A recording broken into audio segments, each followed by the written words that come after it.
Good morning everyone.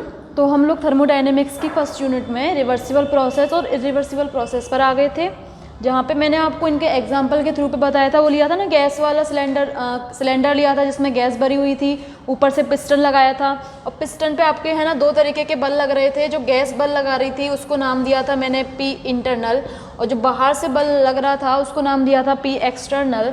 ठीक है। और यहाँ पे मैंने आपको डिफरेंट कंडीशन बताई थी कि यदि दोनों दाब समान हो तो कोई भी काम नहीं होगा, पिस्टन अपनी जगह पे बना ही रहेगा।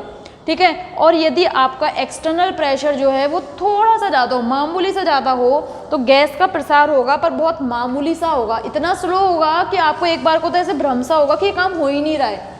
ठीक है। तो इस वाली चीज़ को हमने नाम दिया था उत्क्रमणीय प्रोसेस, क्योंकि यहाँ पे हमने बोला था कि यदि मैं बाई चांस थोड़ा सा चेंज कर दूँ बाहर से एक्सटर्नल प्रेशर में, तो वो काम उसकी उल्टी दिशा में होने लग जाएगा। यानी कि यदि मैं ए से बी की तरफ जाऊं कुछ भी काम करके, तो यदि मैं उस कंडीशन को, यहाँ पे रिएक्शन कंडीशन 1 है और रिएक्शन कंडीशन 1 में यदि बहुत मामूली सा चेंज कर दूं और फिर मैं बी से ए भी ले सकती हूँ। इस चीज़ को मैंने नाम दिया था उत्क्रमणीय प्रोसेस। और अनुत्क्रमणीय में मैंने बताया था कि पी एक्सटर्नल और पी इंटरनल के बीच बहुत ज़्यादा अंतर होता है। याद करो, मैंने यहाँ पे जो प्रेशर लिया था वो शायद 2 ATM के समथिंग लिया था और इंटरनल प्रेशर 10 ATM के समथिंग लिया था। दोनों के बीच में जो अंतर हो गया था लगभग आपका 8 ATM, जो कि बहुत ज़्यादा गैप होता है। तो पिस्टन एकदम तेज़ी से ऊपर जाता है। और यहाँ पे मैंने बोला था कि बिना कोई बाह्य काम किए हुए, बिना बाहर से एक्सटर्नल काम किए हुए मैं इस पिस्टन को ऊपर से नीचे नहीं ला सकती, और इसी चीज़ को मैंने नाम दिया था अनुत्क्रमणीय प्रक्रम। अब हम लोग क्या करते हैं, उत्क्रमणीय प्रक्रम और अनुत्क्रमणीय प्रक्रम को क्या है अंतर देख लेते, डिफरेंस। अब आप एक काम करना, एग्जाम में यदि आपसे अंतर पूछे तो इस तरीके की टेबल बना देना। ठीक है। और यदि आपसे केवल इतना पूछे उत्क्रमणीय प्रक्रम और अनुत्क्रमणीय प्रक्रम पर टिप्पणी कीजिए, तो इस पार्ट में हम जो भी लिखने वाले हैं ना उसको एक पैराग्राफ बना देना, और इस पार्ट में जो भी लिखने वाले हैं उसको एक पैराग्राफ बना देना। यानी कि एक काम से, एक तीर से दो काम अपने होने वाले हैं। देखो, कुछ भी नई चीज़ नहीं आएगी, जो हम लोगों ने पढ़ लिया बस उसी चीज़ को हम पॉइंट्स में लिखेंगे। ठीक है। अब यहाँ देखो, सबसे पहले मैंने आपको बोला कि ये उत्क्रमणीय प्रक्रम जो होते हैं ये स्लो प्रोसेस होती है। अब यहाँ देखो, मैंने आपको बोला था उत्क्रमणीय प्रक्रम जो होती हैं यानी रिवर्सिबल प्रोसेस जो होती हैं वो स्लो प्रोसेस होती हैं। तो एक पॉइंट तो ये हो गया कि ये अत्यंत स्लो प्रोसेस या धीमी गति से होने वाला प्रक्रम है। ये अत्यंत धीमी गति से होने वाला प्रक्रम है। ठीक है। और उधर क्या लिखोगे, वो तेजी से होने वाला प्रक्रम है। ये तेजी से होने वाले, अत्यंत तेजी से होने वाले प्रक्रम है।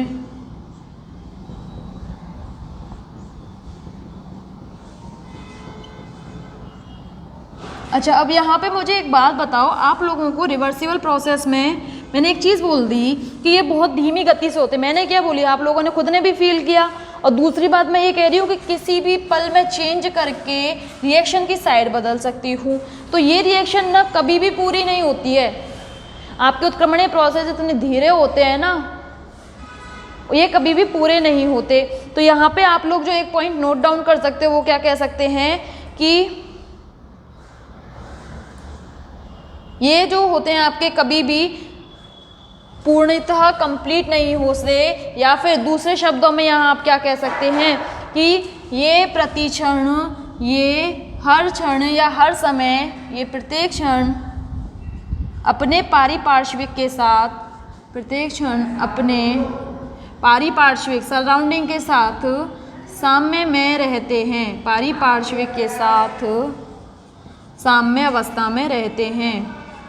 या फिर आप लोग चाहो तो यहाँ भी लिख सकते हो कि ये कभी भी पूर्ण नहीं होते, या फिर इससे भी अच्छा शब्द क्या है कि इनको पूर्ण होने में अनंत समय लगता है। साम्य अवस्था में रहते हैं। साम्य अवस्था का मतलब, अच्छा, ये साइन होता है आपका साम्य अवस्था का, और ये साइन होता है आपका इरिवर्सिबल प्रोसेस में। ये साइन बताता है कि आपकी रिएक्शन कंप्लीट हो रही है, और ये साइन हो रहा है कि आपकी रिएक्शन कंप्लीट हो नहीं है। साम्य अवस्था में इसमें हर चीज़ें, और इसको होने में अनंत समय लगता है। जबकि यहाँ लिखना कि ये प्रक्रम पूर्णता की तरफ अग्रसर होते हैं। ये 1 नंबर लिखो, ये पूर्णतः की तरफ अग्रसर होते हैं।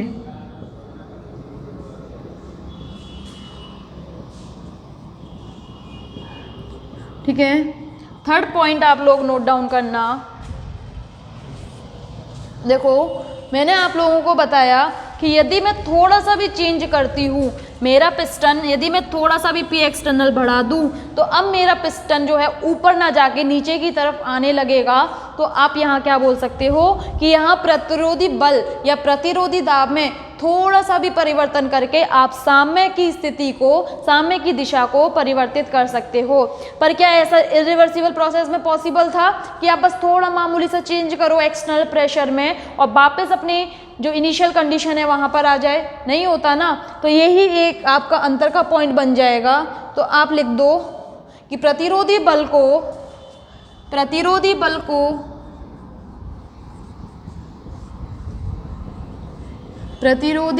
को अनंत सूक्ष्म, इतनी अच्छी से हिंदी देखनी पड़ती है, अनंत सूक्ष्म अधिक कर देने से, अनंत सूक्ष्म अधिक कर देने से साम्य की स्थिति विपरीत दिशा में हो जाता है। या फिर लिख दो, कर देने से प्रक्रम की दिशा, प्रोसेस जो है वो उल्टी दिशा में होने लग जाता है, प्रक्रम की दिशा विपरीत हो जाती है। आप चाहो तो सरल भाषा में लिख सकते हो क्या कि यदि प्रतिरोधी बल में मामूली सा या अनंत सूक्ष्म अंतर करने से साम्य की स्थिति बदल जाती है या आपकी प्रोसेस जो है वो अपोजिट डायरेक्शन में चलने लग जाता है। लेकिन ऐसा वहाँ पर पॉसिबल नहीं है। तो इसमें लिखना, ये एक ही दिशा में चलते हैं, ये एक ही दिशा में चलते हैं। ठीक है, इनको विपरीत दिशा में नहीं लाया जा सकता। फोर्थ पॉइंट आप लोग नोट डाउन करना। एक बार मुझे देखने दो ये सारी चीज़ें आपके इधर आ रही हैं क्या? हाँ, आ रही हैं, बिल्कुल आ रही हैं। यहाँ देखो, फोर्थ पॉइंट लिखना कि ये जो प्रक्रम होते हैं ना, आपके बहुत छोटे छोटे पदों में संपन्न होते हैं। ऐसा नहीं है कि एकदम से आपका पूरा काम हो रहा है। एकदम से पूरे काम होने को तो हमने इरिवर्सिबल प्रोसेस बोला था, लेकिन धीरे धीरे ऊपर बढ़ रहा है पिस्टन। ऐसा होता है ना, कामचोर पिस्टन है आपका, ये धीरे धीरे ऊपर बढ़ रहा है। थोड़ा सा यहाँ से ऊपर बढ़ा, ठीक है, फिर उसके बाद यहाँ थोड़ा सा कम प्रेशर होगा, फिर थोड़ा ऊपर बढ़ेगा, फिर थोड़ा कम प्रेशर होगा, फिर थोड़ा बढ़ेगा। तो यहाँ एक संग काम ना होके विभिन्न पदों में काम होता है। तो इसके लिए बोल सकते हो कि ये प्रक्रम अनेक छोटे छोटे पदों में संपन्न होते हैं, छोटे छोटे पदों में संपन्न होते हैं। और उधर लिखना आप लोग कि ये प्रक्रम अनेक बड़े प्रक्रम में संपन्न होते हैं। ये प्रक्रम अनेक बड़े पदों में संपन्न होते हैं। ठीक है, ये यहाँ पे आपका उत्क्रमणीय प्रोसेस और अनुत्क्रमणीय प्रोसेस खत्म हो गया। आज आप लोग ऊष्मा और कार्य की थोड़ी सी जो बेसिक होती है, पृष्ठभूमि क्या होती है, वो चीज़ें भी सीख जाओ। ठीक है, फिर मैं जो आपको कल बता रही थी ना कि वर्क डन जो होता है, पाथ फंक्शन होता है, ये सारी चीज़ें आप लोग आज सीख जाओ। फिर अपना वर्क होता कितना है, एक्सपेंशन का वर्क कितना होता है, कंप्रेशन का वर्क कितना होता है, वो सभी चीज़ें अपन नेक्स्ट क्लास में देखेंगे। देखो, हेडिंग डालना, कार्य व ऊष्मा की कंसेप्ट, रुको हिंदी देखने दो, इंग्लिश वाले लिख लेना, concept of heat and work. Hindi वाले भी रुकना, हिंदी वाले लोग हेडिंग डालना, कार्य तथा ऊष्मा की धारणा। हिंदी वाले लोग हेडिंग डालो, कार्य तथा ऊष्मा की धारणा। इंग्लिश में लिखना, concept of heat and work, work and heat. आप लोग बताओ मुझे, हीट जो थी किसी सिस्टम की थी या जब आपका सिस्टम एक स्टेट से दूसरी स्टेट में जा रहा था तो उस पथ की थी? याद आया कुछ चीज़ें आपको? मैंने बोला था हीट स्टेट की नहीं होती है, ये तो पथ पर जनरेट होती है।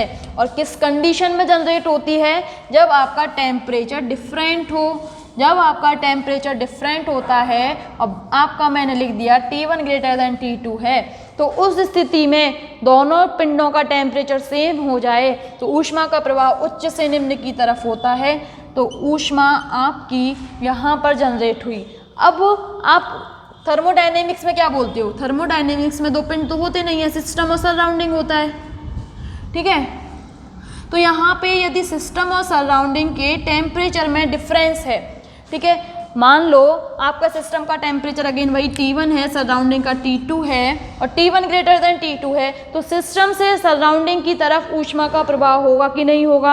होगा ना। तो इसका मतलब इस जो बाउंड्री पर, इस परिसीमा पर किसका बर्थ हुआ है? आपका ऊष्मा का बर्थ हुआ है, इसलिए बोलते हैं ऊष्मा आपका पाथ फंक्शन है या पथ फंक्शन है, ठीक है। सेम आप कार्य को देखो, क्या कार्य किसी स्टेट का होता है क्या? आपने कोई भी सिस्टम ले लिया और आपने बोला इसका कार्य इतना है, भाई फ्री में ऐसे कार्य बोल दोगे क्या? ऐसे थोड़ी होता है, कार्य के लिए कुछ काम तो करना पड़ेगा उसे। बैठ मैं यहाँ पे खड़ी हुई हूँ, है ना, कुछ भी काम नहीं कर रही हूँ, तो आप ये थोड़ी बोलोगे कि मैम आपका वर्क इतना है, ऐसे थोड़ी बोल दोगे। यदि मैं कोई वर्क करती हूँ, यहाँ से उधर जाती हूँ, तब आप अब बोलोगे कि हाँ मैम ने कोई वर्क किया, यानी कि जब मैं इस रास्ते पे चली तब आपने बोला कि वर्क का जनरेट हुआ। और इसी चीज़ को हम बोलते हैं, इसी वजह से बोलते हैं कि ये जो वर्क भी होता है ना, आपका पाथ फंक्शन होता है, और ये भी आपकी परिसीमा पर ही जन्म लेता है। ये दोनों ही आपके कैसे फंक्शन होते हैं? पाथ फंक्शन होते हैं, ठीक है। अब तरह तरह के काम होते हैं आपके। अगर आप यंत्रों से रिलेटेड यांत्रिक कार्य होता है आपका, गुरुत्व बल के विरुद्ध कोई काम होता है तो उसको बोल देते हो क्या? गुरुत्व, रुको एक सेकंड, गुरुत्व कार्य बोल देते हो आप। और यदि आपका इलेक्ट्रॉन्स का प्रवाह हो रहा है, यानी कि इलेक्ट्रॉन्स में फ्लो हो रहा है, तो उसको बोल देते हो आप क्या? बताओ। उसको बोल देते हो आप लोग वैद्युत कार्य बोल देते हो। इस तरीके से आपके डिफरेंट कार्य होते हैं। यहाँ पे आपको इतना डिटेलिंग में नहीं जाना है। आपको क्या देखना है कि आपका वर्क और हीट जो होते हैं दोनों ही पाथ फंक्शन होते हैं। पाथ फंक्शन में अब देखो, वर्क में मैंने आपको एक और चीज़ साइन कन्वेंशन वाली चीज़ बताई थी कि कब प्लस लगाएंगे कब माइनस। आप लोग यहाँ पे एक और बार वो चीज़ लिख लो। देखो, यदि आपका सिस्टम काम करता है, यहाँ पे दो चीज़ बनाना, यदि आपका निकाय काम करता है, निकाय द्वारा कार्य, इंग्लिश में लिखना वर्क बाय सिस्टम, और दूसरी चीज लिखना निकाय पर कार्य, निकाय पर कार्य। ध्यान रखना, मैंने आपको उस दिन भी बताया था फिजिक्स और केमिस्ट्री की थर्मोडायनेमिक्स, बस यहीं साइन कन्वेंशन में डिफरेंट हो जाती हैं। वर्क ऑन सिस्टम, देखो यदि सिस्टम कोई काम करेगा, यदि मैं एक सिस्टम हूँ, मुझे यहाँ से वहाँ जाना है, मुझे काम करना है, तो मुझे उस काम के लिए कुछ एनर्जी चाहिएगी। मतलब मैं कहूँगी ना कि मैं अपने कॉलेज से घर जाती हूँ या घर से कॉलेज आती हूँ तो थक जाती हूँ। थकने का मतलब क्या है? मेरी एनर्जी कम हो गई, मैंने खुद ने काम किया है, मेरी एनर्जी कम हुई है। कम होने के सेंस में वर्क बाय सिस्टम अपन लिखते हैं क्या कि ये नेगेटिव वर्क होता है। लेकिन यदि बाय चांस मैं आपसे कहूँ कि यदि मेरे ऊपर कोई काम करे, मेरे ऊपर यानी कि यदि आपको इस चीज़ से छोड़ो, आप ये देखो, यदि मैं गैस पर संपीड़न का काम करूं, ऊपर से जो लगने वाला P एक्सटर्नल है वो ज़्यादा है P इंटरनल से, P एक्सटर्नल ज़्यादा है आपका P इंटरनल से, तो ये गैस जो है उस पर दबाव बढ़ने लगेगा ना, उस पर गैस पे दबाव बढ़ने लगा, यानी कि अब मैंने सिस्टम को एनर्जी दे दी है।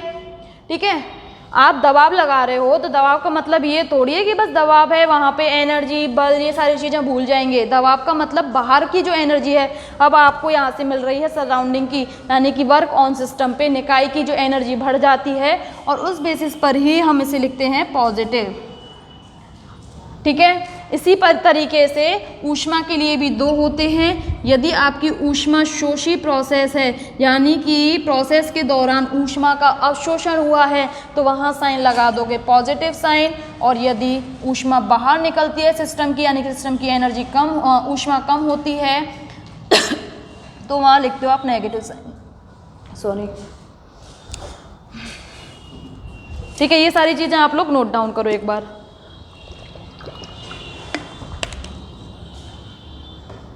अब सामने देखो, ये चीज़ें आपने पढ़ ली।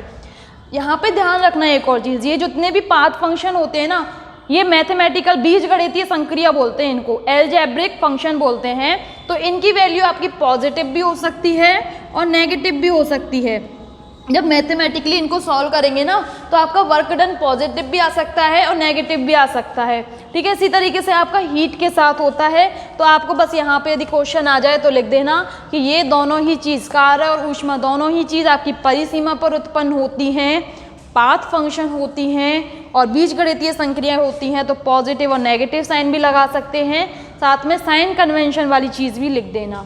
अब यहाँ पे जो एक अच्छी सी चीज़ और आपको सीखनी है वो क्या, कि ये जो कार्य जब हम निकालते हैं ना, तो इसके लिए आप दो गुणांक पढ़ते हो, धारिता गुणांक और तीव्रता गुणांक। क्या होते हैं ये, इनको भी सीख लो यहाँ पे साथ के साथ। देखो हेडिंग डालना कॉपी में, धारिता गुणांक एवं तीव्रता गुणांक, सब हेडिंग डालना। यदि इसको ब्लैक पेन से लिखा है तो उसको रेड पेन से नोट कर लेना। दोनों ही आपने ब्लैक से लिख दी तो आप कैसे पहचानोगे ये हेडिंग की सब हेडिंग है। ठीक है, तो आप लोग नोट डाउन करना, धारिता गुणांक एंड तीव्रता गुणांक। सबसे पहले लिखना तीव्रता गुणांक और दूसरे नंबर पर धारिता गुणांक। अच्छा, मैंने बोला मेरी सिलेंडर में जो गैस भरी हुई है ना, उसका प्रसार हो रहा है। ठीक है, इसको इंग्लिश में लिख लेना, इंटेंसिटी फैक्टर और कैपेसिटी फैक्टर। इंटेंसिटी फैक्टर और कैपेसिटी फैक्टर। एग्जाम्पल से समझते हैं ये सारी चीज़ें, बहुत इजी हो जाती है। अच्छा, मुझे एक बात बताओ आप लोग, कार्य जो होता है बल के विरुद्ध होता है कि नहीं होता? बाहर से कोई भी बल नहीं लग रहा, एक्सटर्नल फोर्स यदि मेरा 0 है, तो क्या आप वहाँ पे ये कह दोगे कि वर्क डन होगा? आप लोगों को ध्यान आ रहा हो कि वैक्यूम मुक्त प्रसार वाली चीज़ें, कि वैक्यूम में कोई भी बल नहीं रखता है, तो जो गैसों का प्रसार होता है वहाँ पे W, उनके लिए जो वर्क डन होता है वो 0 होता है। तो ध्यान रखना, कार्य भी तभी जन्म लेगा जब उस पर कोई एक्सटर्नल फोर्स लगाया जाएगा। आपने बाहर से कोई भी प्रतिरोधी बल नहीं लगाया है तो वहाँ वर्क डन 0 होगा। ठीक है, अब यहाँ देखो एग्जाम्पल के लिए वही अपन तो वही लेंगे सिलेंडर वाला। ठीक है, गैस यहाँ पे भरी हुई है, अब मैं कह रही हूँ ये P इंटरनल है और बाहर से P एक्सटर्नल लग रहा है। ठीक है, यहाँ पे ये जो दाब होता है ना, F/A को बोलते हैं बल अपॉन अनुप्रस्थ काट को। तो अल्टीमेटली बल वाली चीज़ तो यहाँ पे भी आ गई आपकी। ठीक है, अब मैंने यहाँ ले लिया कि P एक्सटर्नल थोड़ा सा छोटा है P इंटरनल से, तो यहाँ क्या होगा, फिर गैसों का प्रसार होगा। P इंटरनल ज़्यादा है, ये प्रेशर ऊपर यहाँ ज़्यादा लगेगा और गैस ऊपर की तरफ जाएगी, यानी कि गैसों का प्रसार होगा। अब मुझे ये बताओ, ये जो गैसों का प्रसार हो रहा है वो किसके विरुद्ध हो रहा है? ये जो गैसों का प्रसार हुआ ये किसके विरुद्ध हुआ? दाब के विरुद्ध हुआ ना। ये जितना भी ये जो गैसों का प्रसार हुआ है ये आपका दाबों के विरुद्ध हुआ है। किसका विरोध किया यहाँ पे उसने? किसके लिए उसे काम करना पड़ा? किसके अगेंस्ट? दाब के अगेंस्ट। तो ये जो जिसके भी अगेंस्ट यदि आपका काम होता है तो उस चीज़ को आप लोग बोलते हो तीव्रता गुणांक। तो दाब मेरा क्या हो जाएगा? तीव्रता गुणांक। क्लियर है आपको ये चीज़? यानी कि जो भी आप काम कर रहे हो वो जिस भी फैक्टर के विरुद्ध होगा, अगेंस्ट होगा, उसे बोलोगे आप लोग तीव्रता गुणांक। उसके बाद देखो, और इस विरोध की वजह से जो चीज़ चेंज होगी, जो काम होगा, या आप इसको अच्छे वर्ड्स में लिखना कि जो चीज़ आपकी चेंज होगी, यानी कि इस विरुद्ध वाले काम से जो परिवर्तन का माप है, परिवर्तन की जो माप होगी, परिवर्तन की जो माप होगी। अच्छा ये बताओ, गैसों का प्रसार हो रहा है दाबों के विरुद्ध, लेकिन गैसों के प्रसार से अल्टीमेटली चेंज क्या हो रहा है? सिस्टम का वॉल्यूम हो रहा है कि नहीं हो रहा? पहले आपकी गैस बस इतने से एरिया में थी, फिर उसके बाद जब प्रसार हो गया, मान लो पिस्टन यहाँ आ गया, तो अब वॉल्यूम इतना हो गया, वॉल्यूम चेंज हो रहा है कि नहीं हो रहा? यानी कि परिवर्तन की यहाँ पर माप क्या है? आपका आयतन है, और यानी कि विरुद्ध जो अपन काम कर रहे हैं उससे जो भी चीज़ परिवर्तित होगी उसी चीज़ को आप नाम दोगे क्या? धारिता गुणांक। क्लियर है कि तीव्रता गुणांक और धारिता गुणांक क्या होता है। अब ये चीज़ आप फ्यूचर में कभी भी नहीं भूलनी चाहिए। कल हम इसमें डेरिवेशंस भी पढ़ेंगे, ठीक है, कि वर्क डन कितना होता है, किस तरीके से वर्क डन आता है, मैक्सिमम वर्क किस कंडीशन में होता है, ये सारी चीज़ें, ठीक है, ये सारी चीज़ें